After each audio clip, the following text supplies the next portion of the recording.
Welcome to exponent class. আমি Soumyajit sir. আজকের আমি কন্টিনিউ করব বাইনোমিয়াল থিওরেম, যেটা আমরা নেক্সট ক্লাসে করেছিলাম, আগের ক্লাসে করেছিলাম, তারপর থেকে ঠিক কন্টিনিউ করছি। আমরা আগের ক্লাসে কিছু প্রবলেম সলভিং করেছিলাম। আজকের আমরা করব ডাইরেক্টলি মিডল টার্ম থেকে। আচ্ছা, যখন মিডল টার্ম বলছে, এক্স্যাক্টলি মিডল টার্ম বলতে আমরা হচ্ছে দুটো টাইপ অফ সিরিজ পাই, যেখানে যদি suppose x plus y whole to the power 3 থাকে, তাহলে এখানে কটা টার্মস পাচ্ছি আমরা আমরা কি পাচ্ছি? Term 1, term 2, term 3, term 4। যদি মিডল টার্ম বলে তাহলে কিন্তু আমাদের কাছে দুটো মিডল টার্ম পাচ্ছি। আবার আমি যদি x plus y whole to the power 5 লিখি, 5 না, এটাকে যদি আমরা ইভেন পাই, ইভেন নাম্বার নেই 6, তাহলে আমরা কি পাচ্ছি? t1, t2, t3, t4, t5, t6 আর t7। কারেক্ট? তাহলে এখানে আমরা কি পাচ্ছি? এই যে এখানে আমরা যখন ইভেন থাকছে আমরা নাম্বার অফ টার্মস কটা পাচ্ছি? অড নাম্বার অফ টার্মস পাচ্ছি। আবার যখন অড থাকছে আমরা ইভেন নাম্বার অফ টার্মস পাচ্ছি। আবার যখন আমরা মিডল টার্ম বলছে, এখানে আমরা দুটো মিডল টার্ম পাচ্ছি। আর যখন অড নাম্বার অফ টার্মস থাকছে তখন আমরা একটা পাচ্ছি। তাহলে আমরা একটা ফর্মুলা আমরা ডিরাইভ করছি কিভাবে? যদি এই যে x plus y whole to the power n, x plus y whole to the power n এর মিডল টার্ম যদি চায় আমাদেরকে, তাহলে মিডল টার্ম কখন চাইবে? ডাইরেক্টলি কেউ মিডল টার্ম বলে না। আমাদের কাছে কোয়েশ্চেন্স কিভাবে থাকে? What is the greatest binomial coefficient? যখন গ্রেটেস্ট বাইনোমিয়াল কোএফিসিয়েন্ট বলবে তখন কিন্তু আমরা মিডল টার্মে যাব। You should mark my word, that is greatest binomial coefficient. It is not greatest coefficient. Greatest binomial coefficient যখন বলবে আমরা কিন্তু মিডল টার্মসের উপর দিয়ে যাব। আর মিডল টার্মস যদি থাকে আমরা দেখব এর পাওয়ারে ইভেন আছে না অড আছে। যদি ইভেন থাকে তাহলে মিডল টার্মটা কোনটা হবে? n+1/2। এটা আমাদের কি হয়ে যাবে? Middle term. কেন হচ্ছে? এখানে 6 ছিল, তাহলে 6 + 1 করলে কত হচ্ছে? 7। আচ্ছা, 1 মিনিট। n/2 + 1 আমাদের তাহলে কত করছি? n/2 + 1th টার্মটা হচ্ছে আমাদের কাছে কি? Middle term. n/2 মানে কত? 6/2 হচ্ছে 3, 3 + 1 4th টার্ম আমরা পাচ্ছিলাম মিডল টার্ম। এবারে যদি এটা কখন হচ্ছে? যখন nটা আমার কাছে কি হচ্ছে? ইভেন যদি হয়। আবার nটা যদি অড হয়, nটা যদি অড হয় তখন আমাদের কাছে কি পাবো? তখন আমাদের কাছে দুটো মিডল টার্ম পাচ্ছিলাম, দুটো মিডল টার্ম। তাহলে কি করবে সেটা? n+1/2 আর একটা কি পাবো? n+3/2। ক্লিয়ার? তাহলে আমরা কি দেখছি? আমরা তাহলে এখানে দেখছিলাম 3, তাহলে 3 + 1 কত? 4, 4/2 2 আমরা পাচ্ছিলাম। আবার 3 + 3 6, 6/2 3। তাহলে আমাদের কাছে এই দুটো জিনিসটা আমরা চেক করব। ফার্স্ট আমরা কি চেক করব? এনটা ইভেন না অড। যদি অড হয় তাহলে আমাদের এই ফর্মুলা, আর যদি ইভেন হয় তাহলে এই ফর্মুলা। তো এই রিলেটেড একটা অঙ্ক করা যাক। এখানে বলেছি কি? Find the middle term. একটা এক্সপ্যানশন দিয়েছে যার আমরা মিডল টার্ম বের করছি। এটা মিডল টার্ম যদি বের করি, এন এর ভ্যালু কত আসছে? এন এর ভ্যালু 9 দিয়েছে। তাহলে এইটা 9টা হচ্ছে আমাদের কাছে কি? অড।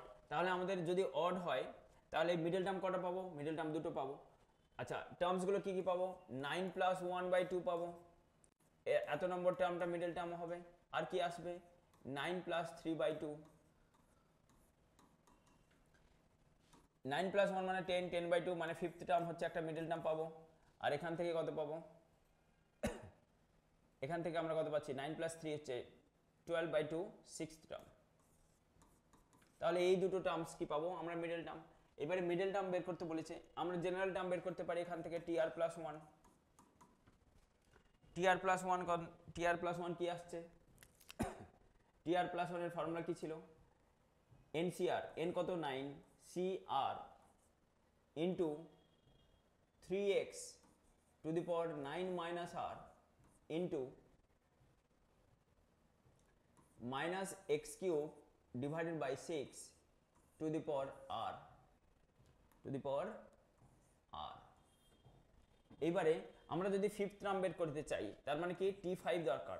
আচ্ছা t5 দরকার হলে r কত বসাতে হচ্ছে আমাদের কাছে, r হচ্ছে 4, তাহলে এটা 4 করলে কত হবে 9c4 into 3x to the power 9 minus 4 that will become 5 into minus x cube by 6 to the power 4। এটা আমাদের ফিফথ টার্ম হয়ে যাবে। সিক্সথ টার্মটা আমাদের কত হবে, তাহলে সিক্সথ টার্মটা সেম ভাবে 6 r এর ভ্যালু 6, r এর ভ্যালু কত হতে হবে 5 হতে হবে, তাহলে এটাকে কত করব 9c5 3x to the power কত আসছে 9 minus 5 that will become 4 R minus x cube by 6 to the power কত 5। তাহলে আমরা মিডল টার্ম বের করার জন্য আমাদের first will have to look at the power of the expansion given expansion. সেটা যদি অড হয় তাহলে আমাদের দুটো মিডল টার্ম বেরোবে, আর যদি ইভেন হয় তাহলে আমাদের একটা মিডল টার্ম বেরোবে, ঠিক? আচ্ছা, এরপরে যেটা আমাদের ইম্পর্টেন্ট, আমি যেটা জাস্ট একটু আগে যেটা বলছিলাম গ্রেটেস্ট কোএফিসিয়েন্ট। এখানে কি আছে কথাটা বাইনোমিয়াল কোএফিসিয়েন্ট। যদি বাইনোমিয়াল কোএফিসিয়েন্ট হয় কিন্তু আমরা কি পাবো, আমরা এখানে কিন্তু they are talking about the middle term. তাহলে মিডল টার্ম যদি হয় তাহলে আমরা একটু আগে কি দেখছিলাম এনটা যদি ইভেন হয়, এন যদি ইভেন হয় তাহলে গ্রেটেস্ট কোএফিসিয়েন্ট এখানে গ্রেটেস্ট কোএফিসিয়েন্ট নয়, ঠিক কথাটা গ্রেটেস্ট বাইনোমিয়াল কোএফিসিয়েন্ট।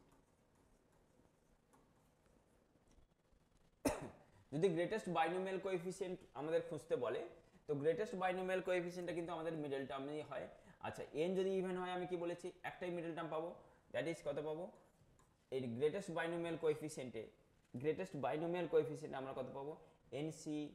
আচ্ছা, আমাদের এখানে কত পাচ্ছি আর এর ভ্যালু কত, আমরা কত নম্বর টার্মটা পাচ্ছি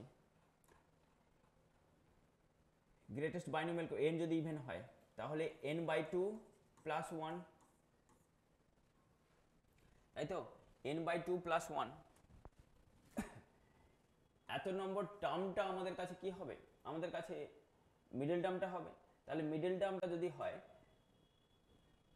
তাহলে t অফ n/2 প্লাস 1 সেটা আমরা কত পাবো, এর যদি বাইনোমিয়াল কোএফিসিয়েন্ট চাই গ্রেটেস্ট বাইনোমিয়াল কোএফিসিয়েন্ট চাই তাহলে আমরা কি পাবো NCR, আর এর জায়গায় কত n/2, একদম ডাইরেক্ট ফর্মুলা ইউজ করতে পারি আমরা, কারণ NCR t of r plus 1 কি হয় NCR, তো r এর জায়গায় n/2 আছে, তো এখানেও আমরা কত পাবো n+1/2 এটা আমি পাবো, আর কোনটা পাবো n+3/2, কারেক্ট। এর জাস্ট বাইনোমিয়াল কোএফিসিয়েন্ট আমাদের দরকার। এখান থেকে কি পাবো,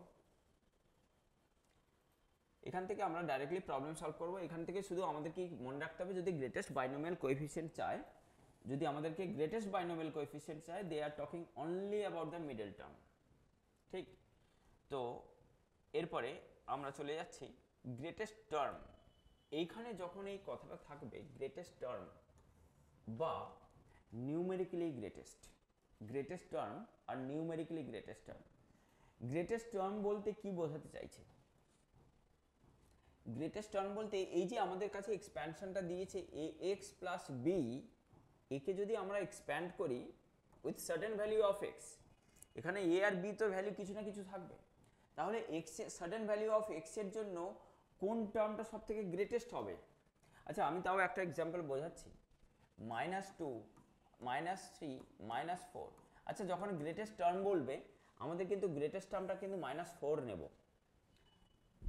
কেন নিচ্ছি, কারণ এটা হচ্ছে নিউমেরিক্যালি গ্রেটেস্ট ভ্যালু। আমরা যখন গ্রেটেস্ট টার্ম বলবে তখন কিন্তু আমরা বারবার যাব নিউমেরিক্যালি গ্রেটেস্ট টার্ম। এই ফান্ডামেন্টালটাকে আমাদেরকে খুবই মনে রাখতে হবে, কারণ এখান থেকে কোয়েশ্চেন্স আসছে। আচ্ছা, নিউমেরিক্যালি গ্রেটেস্ট টার্মের জন্য আমাদের কাছে দুটো জিনিস মনে রাখতে হবে। একটা হচ্ছে ভ্যালু অফ এম, এম এর ভ্যালুটা কি হবে সেটা দেখে নিতে হবে। m এর ভ্যালুটা কি বলেছে n plus one by one plus a x by b y এর মড, আর আরটা যেটা আমরা কি বলেছে এই টি আর প্লাস ওয়ানটা হবে কি নিউমেরিক্যালি গ্রেটেস্ট টার্ম যখন আরটা এর মধ্যে থাকবে, আরটা কোথায় থাকবে m আর m মাইনাস ওয়ান। তো আমাদের স্টেপস কি হবে, first will have to calculate the value of m, তারপরে আরটাকে দেখে নেব আরটা কি কি পসিবল হতে পারে। এটা আমরা প্রবলেম সলভ করেই বুঝি ব্যাপারটা কি বলতে চাইছে। আচ্ছা আমাদের কাছে একটা এক্সপ্যানশন দিয়েছে 2 প্লাস 3x। আচ্ছা যদি আমি আগের যে ফর্মুলাটা আমরা লিখেছি কি লিখেছিলাম ax plus by whole to the power n ছিল, যেটাতে আমরা কি লিখেছি, আমরা ফার্স্টে কার ভ্যালু সলভ করব, আমরা ফার্স্টে এখানে যেটা দিয়েছে ax প্লাস b, এখানে ax প্লাস by হবে। তো ax প্লাস by এর এক্সপ্যানশনে ফার্স্টে আমরা কি দেখব m এর ভ্যালু ক্যালকুলেট করব। mটাকে কি বলেছে, mটাকে কি সলভ করব, এখানে mটা লিখে নিচ্ছি আমি। mটা কি ছিল n plus one divide by one plus mod of ax by by তার মড, এটা আমার কাছে দেওয়া আছে। ঠিক, তো ফার্স্টে আমরা mটা ক্যালকুলেট করি। What is m? m এর value n plus one, n এর ভ্যালু তো 9 ছিল, তাহলে 9 plus one divide by one plus b ax, ax টা কত 2 বাই by টা কত 3x হোল টু, এটা মড ছিল। আচ্ছা x এর ভ্যালু দেওয়া আছে আমার কাছে কত 3/2, x এর ভ্যালুটাও আমার কাছে 3/2 দেওয়া আছে, তাহলে 3 ইন্টু 3/2, তাহলে আমার কাছে আসছে 10 divide by 1 plus 2/3, that will become 10 into 3 divided by 5,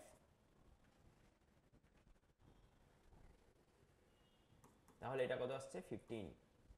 m এর ভ্যালু কত আসছে আমার কাছে 15।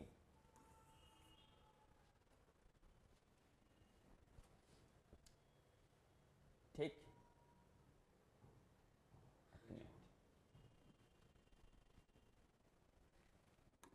ওকে। আচ্ছা m এর ভ্যালুটা আমার কত আসছে, এখানে m এর ভ্যালুটা আমার, এক মিনিট এখানে আমি দেখে নিচ্ছি একবার। m এর ভ্যালুটা আমার এখানে x = 3/2 দেওয়া ছিল, 3 ইন্টু 3/2, তাহলে এটা আসবে কত 9/2, 1 প্লাস 9/2 উপরে চলে যাবে, এটা যাবে 4/9, তাহলে 10 ইন্টু 9 আসবে,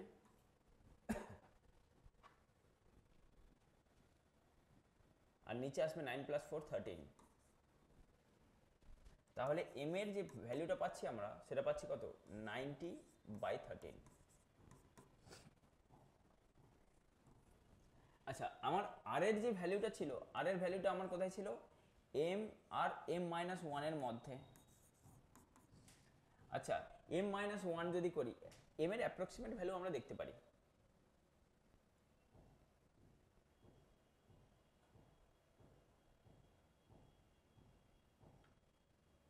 এটা 13 6 যাও 78 দরকার নেই আমার, তাহলে m এর ভ্যালুটা আমার কত হচ্ছে 90/13, আর এটা m এর ভ্যালুটা কত ছিল 90/13, 90/13 মাইনাস 1, তো 90/13 এটা 6 পয়েন্ট সামথিং, আর এখানে আমার তাহলে 6 পয়েন্ট সামথিং মানে 5 পয়েন্ট সামথিং, এটা 90/13, 90 মাইনাস 13 77, তাহলে 77/13 আর এটা আসছে আমার 90/13। ঠিক, তাহলে এটা অ্যাপ্রক্স ভ্যালু 5 পয়েন্ট সামথিং, এখানে 6 পয়েন্ট সামথিং, তো তার মধ্যে ইন্টিজার আমরা কি পাবো, এখানে তো আমাকে আরটা তো ইন্টিজার হতে হবে, তাহলে আর এর পসিবল ভ্যালু কি পাচ্ছি 6, তাহলে গ্রেটেস্ট টার্মটা কি হবে, নিউমেরিক্যালি গ্রেটেস্ট টার্ম সেটা হচ্ছে কত টি আর প্লাস 1, টি আর প্লাস 1 মানে কত T7, সেভেন্থ টার্মটা আমার কি হয়ে যাবে নিউমেরিক্যালি গ্রেটেস্ট টার্ম। যখন এক্সটা কত আসবে 3/2, যখন এক্সটা কত আসবে 3/2, তখন আমরা কি পাবো, নিউমেরিক্যালি গ্রেটেস্ট টার্ম পাবো। সেম ভাবে আমরা নেক্সট প্রবলেমটাও দেখে নিই একবার। এখানে কি বলেছে, এখানে এখানে x ইকুয়াল টু কত দিয়েছে 1/5। আমাদের ফার্স্ট ফান্ডামেন্টাল কি করব, আমরা m বের করব। mটা কত বের করব, m এর ভ্যালু কত দেওয়া ছিল n+1, n কত আছে এখানে 11, 11 + 1 divide by 1 plus ax by by, ax টা কত 3, by টা কত আছে -5 ইন্টু x, x এর ভ্যালুটা দিয়ে দিয়েছে 1/5, তাহলে এটা 12 ডিভাইড বাই 1 প্লাস এটা হচ্ছে কত +3, ঠিক।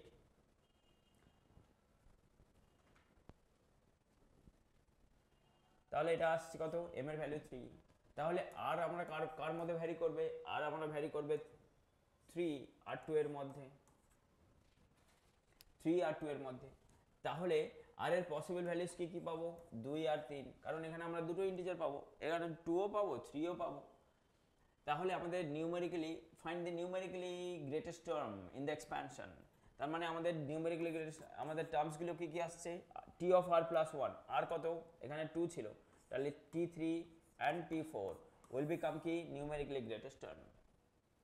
আচ্ছা t3, তাহলে আমরা t3 বের করে নিই। t3টা কত আছে, এই t3 কে t r প্লাস 1 টার্মে লেখার চেষ্টা করি, তাহলে 2 + 1, তাহলে NCR বলতে কত 11CR, আর কত এখানে 2, 3 to the power 11 - 2 that will become 9,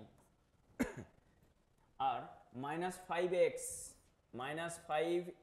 x এর ভ্যালু তো আমরা জানি 1/5 whole to the power r, that is 2। এটা আমাদের কত নম্বর টার্ম, t3 পেয়ে যাব।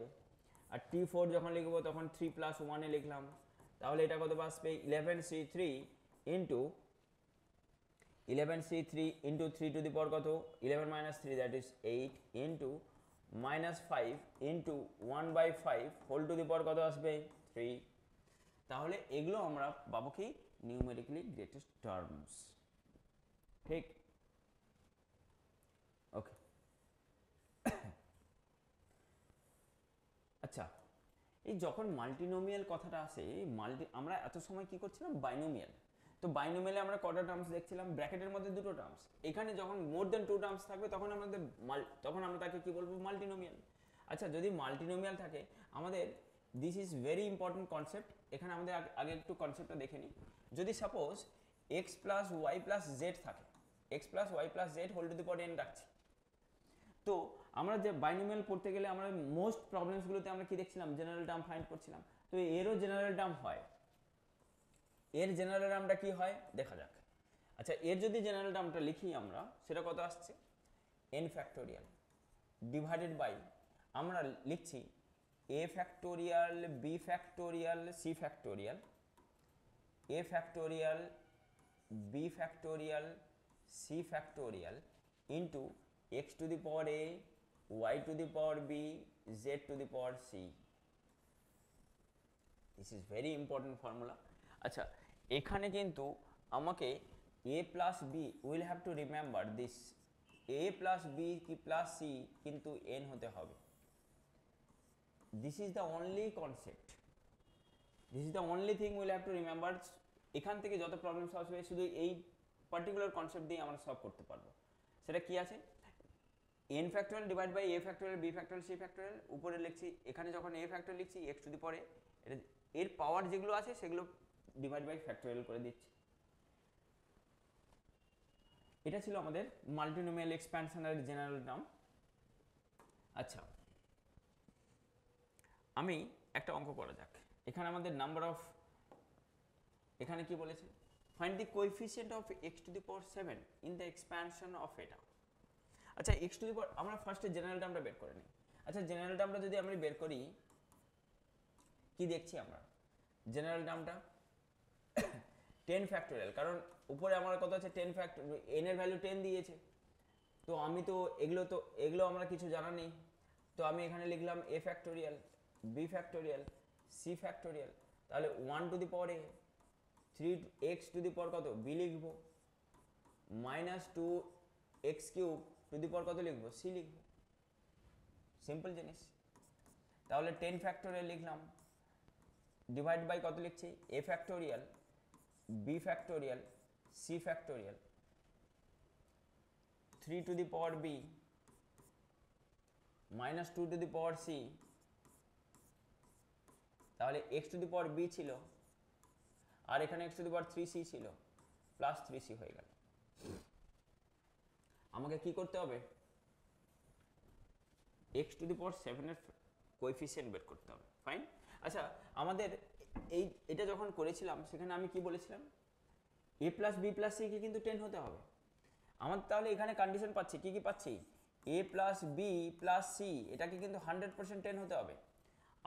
আবার এখানে কি বলেছে, b plus 3c, b plus 3c আমাদের রিকোয়ারমেন্ট কি, b প্লাস 3cটাকে এটাকে কত হতে হবে, 7। তো আমরা একটা টেবিল বানিয়ে নেব, এখানে একটা টেবিল বানিয়ে নেব, a b c আমরা একটা টেবিল বানিয়ে নিচ্ছি, যেটাতে আমরা এই দুটো কন্ডিশন হবে সেটাকে আমরা মার্ক করব যে এই কন্ডিশন, এই দুটো জনের কন্ডিশন স্যাটিসফাই করে। আচ্ছা, b যদি আমি 1 নিই, c তাহলে কত পাবো, 3c ইকুয়াল টু 6 পাবো, c ইকুয়াল টু আমি যদি 2 বসাই তাহলে স্যাটিসফাই করছে। আবার a plus B plus C কে 10 হতে হবে, যদি এটা যোগ করলে কত হচ্ছে 3, তার মানে এটাকে 7 হতে হবে। এবারে b কে যদি আমি 2 বসাই, 7 minus 2 5, এখানে c is not possible। যদি আমি 3 বসাই, এবারে c ইকুয়াল টু যদি আমি 1 বসাই, c ইকুয়াল টু যদি আমি 1 বসাই তাহলে 7 minus 3 4 পাচ্ছি। আচ্ছা, আমি আগে b আর c টাকে কমপ্লিট করি, c ইকুয়াল টু যদি 0 বসাই, c ইকুয়াল টু 0 বসাচ্ছি তাহলে b কত পাবো, 7 পাবো। আর সম্ভব, c ইকুয়াল টু যদি আমি 3 বসাই, 3 বসালে 3 3 যা 9 হয়ে যাচ্ছে, সম্ভব নয়। 0 নিয়ে নিয়েছি, 1 নিয়ে নিয়েছি, 2 নিয়ে নিয়েছি, 3 তো নয়। বাস, আমাদের এই তিনটে পসিবল ভ্যালু আসছে, তাহলে 4 1 5, এটা তাহলে 5 হচ্ছে, 7 এখানে 3 হচ্ছে। বাস, তাহলে আমাদের কোএফিসিয়েন্টসগুলো পেয়ে যাবো, এই সব ভ্যালুগুলো এখানে বসিয়ে দেবো, দিলে আমরা কোএফিসিয়েন্ট পেয়ে যাবো। সেটা আমরা কি পাচ্ছি, কোএফিসিয়েন্টসগুলো তাহলে কত পাবো, 10 ফ্যাক্টোরিয়াল ডিভাইড বাই এর কত ছিল 7 ফ্যাক্টোরিয়াল, b কত ছিল 1 ফ্যাক্টোরিয়াল, লেখার দরকার নেই, 2 ফ্যাক্টোরিয়াল, c কত ছিল 2 factorial, into 3 to the power b, 3 to the power b কত 3, into minus 2 to the power c ছিল, minus 2 to the power c মানে কত, মাইনাস 2 স্কোয়ার মানে 4, plus again 10 factorial divided by কত আসছে 5 ফ্যাক্টোরিয়াল, তারপরে 4 factorial, into 3 to the power b ছিল, তাহলে 3 টু দি পাওয়ার কত b লিখতে পারবো, 3 to the power 4, c to the power কত ছিল 1, মানে minus 2 to the power c ছিল, তাহলে minus 2, plus 10 factorial divided by 3 factorial into 7 factorial into 3 to the power b মানে 3 টু দি পাওয়ার 7, আর c তো মাইনাস 2 টু দি পাওয়ার 0 হয়ে যাচ্ছে। এইটা আমার হয়ে যাচ্ছে কি বাইনোমিয়াল কোএফিসিয়েন্ট, মানে x টু দি পাওয়ার 7 এর কোএফিসিয়েন্ট ইন দিস এক্সপ্যানশন। ঠিক, তো আমাদের আমরা এটা পেয়ে গেলাম, মাল্টিনোমিয়ালের এইরকম টাইপের প্রবলেমসগুলো থাকে যেটাকে আমরা সিম্পলিফাই করব। তো আমাদের কাছে মেন ফান্ডামেন্টালটা কি আছে, ডাইরেক্টলি আমরা জেনারেল টার্ম বের করব, দিয়ে এই কোএফিসিয়েন্টসগুলো দেখে নেব, বাস এইটুকুই। এরপরে এখানে এরকম টাইপের কোয়েশ্চেন্সগুলো থাকে যেখানে আমাদের কাছে a plus B plus C plus D whole to the power 6 থাকছে, তো যেটায় আমাদের বলেছে কি ডিস্টিংক্ট টার্মস বের করতে বলেছে, তার মানে কি আমাদের কতগুলো টার্মস থাকবে, সিম্পল কথা। তো সেটার জন্য আমরা কি করব, আমাদের এই যে 6 আছে, এই যে 6 আছে, তাহলে আমরা কি দেখব, এর যে পাওয়ারগুলো হবে সেগুলো কি হবে, সামটা 6 হবে।